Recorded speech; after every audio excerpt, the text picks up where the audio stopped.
صحابہ کرام ہمیشہ یہی بیان کرتے ہیں، وہ نور جس سے اللہ پہچانا جاتا ہے، بلکہ یہ جو اللہ اور مخلوق کے درمیان دوئی پیدا کرتے ہیں، گویا دونوں کوئی مناسبت ہی نہیں رکھتے، تو یہ خود ہی ایک قسم کا شرک بن جاتا ہے۔ اس سے یہ بات نکلتی ہے کہ کائنات جو ہے ایک علیحدہ چیز ہے اور اللہ تعالیٰ بھی ایک علیحدہ ہستی ہیں، دو ہستیاں ہیں۔ اکثر علماء ظاہر تو یہ سمجھتے ہیں، ہمارے ہاں جو فلسفی وغیرہ گزرے ہیں جن کو امام غزالی کافر ہی کہتے ہیں، ان میں سے بھی بعض یہی کہتے ہیں دنیا اور اس کا مادہ جو ہے وہ دائمی ہے، جیسے اللہ تعالیٰ دائمی ہے، دنیا اور اس کا مادہ بھی دائمی ہے، جسے وہ ایٹرنیٹی آف میٹر کہتے ہیں۔ یہ بھی فلسفیوں کا ایک مسئلہ ہے، اکثر بلکہ سب مادہ پرست فلاسفر یہی سمجھتے ہیں، سارا فلسفہ مادیت پر مبنی ہے۔ آج کل تقریباً سبھی سمجھتے ہیں، بہت جلد آپ وہاں تک پہنچ سکتے ہیں۔ دو اصول ہیں، ایک تو اللہ ہے، دوسری طرف مادہ ہے، گویا ایک کمہار کی طرح اللہ تعالیٰ نے کچھ بنایا ہے، جیسے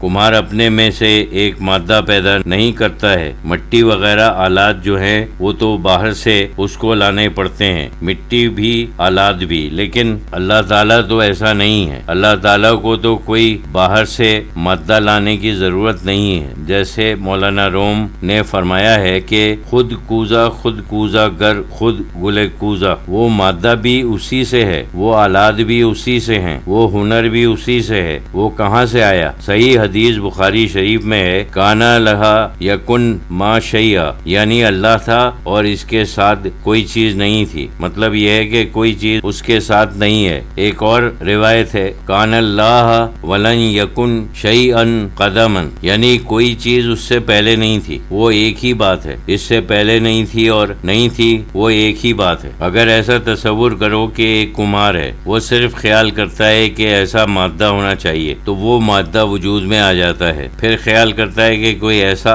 آلہ ہونا چاہیے جو اس کو گھمائے تو وہ گھومنے لگتا ہے، کام کرتا ہے، تو یہ سبھی کچھ اس میں ہے، یا اس نے اپنے خیال کو ایک ظاہری شکل دے دی، اس نے ظاہری وجود عطا کیا۔ اگر یہ کہو تو زیادہ نزدیک ہے، حالانکہ اللہ تعالیٰ کی تخلیق کا عالم تو اس سے بہت ہی بلند ہے، لیکن کچھ ایک سطح کے اوپر سمجھ میں آتا ہے۔ یہ نہیں ہے کہ پہلے کوئی چیز وجود میں ہے پھر اس میں سے ایسا بنایا۔ لا الہ الا اللہ کے معنی یہی ہیں کہ اصل میں کوئی بھی صاحب صفات نہیں ہے، کوئی بھی صفت چاہے بنیادی صفات ہوں جیسے وجود ہے، کوئی بھی صاحب صفات نہیں ہے، کوئی بھی صفت ہی نہیں ہے سوائے اللہ کے، باقی جو صفات ہیں سب اسی کے پرتوں ہیں۔ یہ تو لازمی طور پر ہم کو ماننا پڑے گا۔ حیات تو قرآن شریف میں ہے، هو الحی القیوم، یعنی اصل زندہ تو وہی ہے۔ ہماری توحید تو یہی ہے، یہ نہیں ہے کہ لا الہ الا اللہ، یعنی کوئی معبود نہیں سوائے اللہ کے، یعنی وہ بہت سے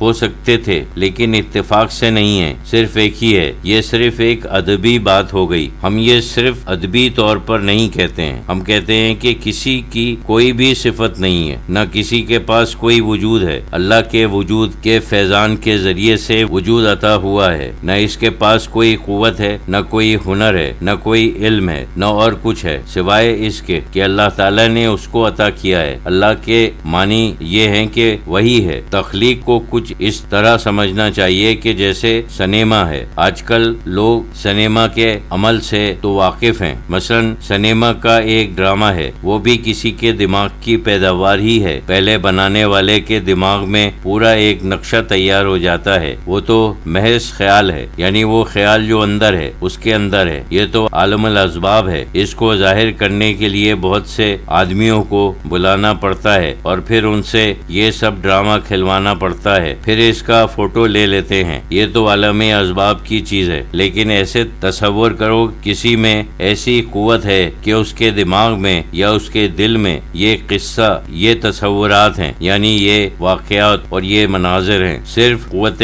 خیال سے کسی پردے کے اوپر ڈال سکتا ہے، یعنی صرف ایک پردہ سامنے ہے اور وہ صرف اپنے خیال کو کسی طریقے سے ظاہر کرے تو وہ سارا ڈرامہ ہی تمہارے سامنے آ جائے۔ یہ بالکل ناممکن نہیں ہے. کسی میں ایسی قوت ہو سکتی ہے، پھر یہ ہوگا کہ جو تم دیکھو گے وہ پیدا کرنے والے یعنی بنانے والے سے علیحدہ نہیں ہوگا، بلکہ اس کے اندر سے آئے گا. بلکہ اگر تم کہو یہ تو وہی ہے جو تم دیکھ رہے ہو تو درست ہوگا. کوئی چیز باہر سے نہیں آئی ہے، بلکہ یہ تو وہی ہے. یہ اس کا پرتو ہے، اس کا مظہر ہے جو یہ سوچ رہا ہے. یہ اسی کا مظہر ہے. یہ اس کی ذات تو نہیں ہے، لیکن اس کی صفت تو ضرور ہے، یعنی اس کے اندر کوئی اور ہستی تو نہیں ہے.